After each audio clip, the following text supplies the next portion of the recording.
Am I eligible for a hair transplant? I'm 30 years old. My hair has been thinning since 10 years ago. I'm a healthy and active person. Never tried any hair restoring drugs. Thank you for your question. You submitted a photo of the top of your head and you're asking if you are eligible for a hair transplant. You state that you're 30 years old and your hair has been thinning for 10 years. Well, I can certainly help you with this question.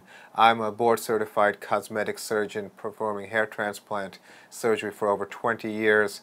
I'm also the developer and founder of Tricostem Hair Regeneration and Hair Regeneration Centers, which is a non-surgical solution for hair loss, which may have some relevance to your question.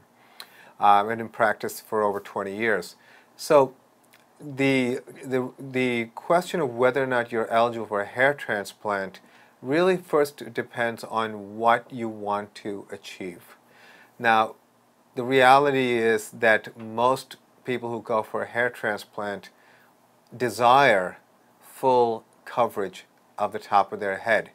And the marketing of hair transplants unfortunately leads people to believe that that is plausible.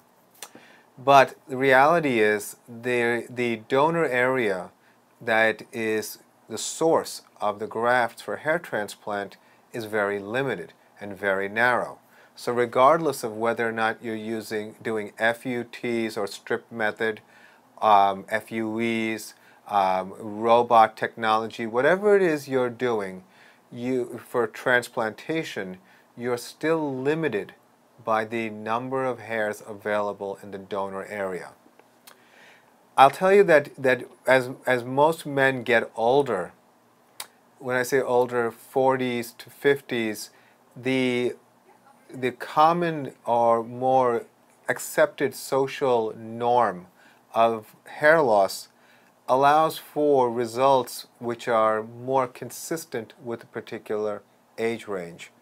So that a man in his 40s, if he's going to have a hair transplant, will be fine with having hair placed right in the center, kind of like a man who has thinning hair, but essentially to frame their face. It has been our experience that men who come in who are in their 20s and 30s want to have a lot of coverage. Now, someone like yourself, I would actually dissuade from having a hair transplant. In the past several years, we've developed a treatment called hair regeneration. With hair regeneration, we have been able to successfully reverse hair thinning without medications such as finasteride. What we're doing is we're using a wound healing technology which was originally intended to help the hair transplants heal better. But what we learned is that it actually caused thinning hairs to become thicker. With further refinement and development and protocols and customization, we've now developed a system, and we do a lot of treatments for non-surgical hair loss treatment for patients who come to us from all over the world. We've actually now bringing more this treatment to areas outside of our 2 offices in Manhattan and Long Island, and we've now branched out and are placing these types of centers in other places to bring this technology closer to people. Interestingly, we've made a lot of observations, and in many patients, the degree of hair loss, as long as there's hairs that are present, we can get coverage that actually exceeds 2 hair transplants. And that's really remarkable. We customize for every patient. There are patients who we may do a second injection to try to get even more benefit.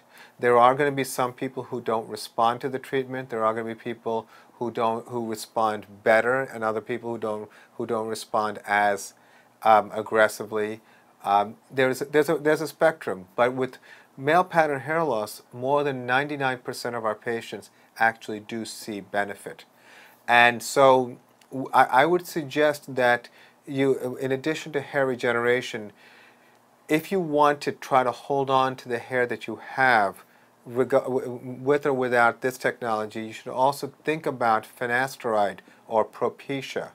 The only reason that that a lot of men right now are hesitant about Propecia or finasteride is because there have been studies that show some long-term sexual side effects in a specific group of men that were studied, and which has resulted in a lot of men choosing not to take finasteride.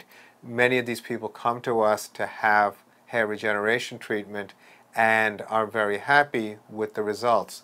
So far we have 3 to 5 years of data that show that the results are sustainable, but there is a possibility for a need for more injections. But we've looked back at just the state of the art for hair loss, and if someone needs to have an injection every 3 to 5 years to keep and to thicken their hair, well, that is much more convenient and much more easy to live with than doing transplants every 3 to 5 years. So I would probably dissuade you again from doing a transplant. Learn about the medical and this newer technology options to stabilize and to thicken your existing hair. The sooner you get some type of treatment, the better it is. We always say that we can salvage hair that's existing, and existing hair can be below the skin. But if the hair has stopped growing altogether, as in a scalp that has been long time bald, then that hair isn't salvageable. So I hope that was helpful. I wish you the best of luck, and thank you for your question.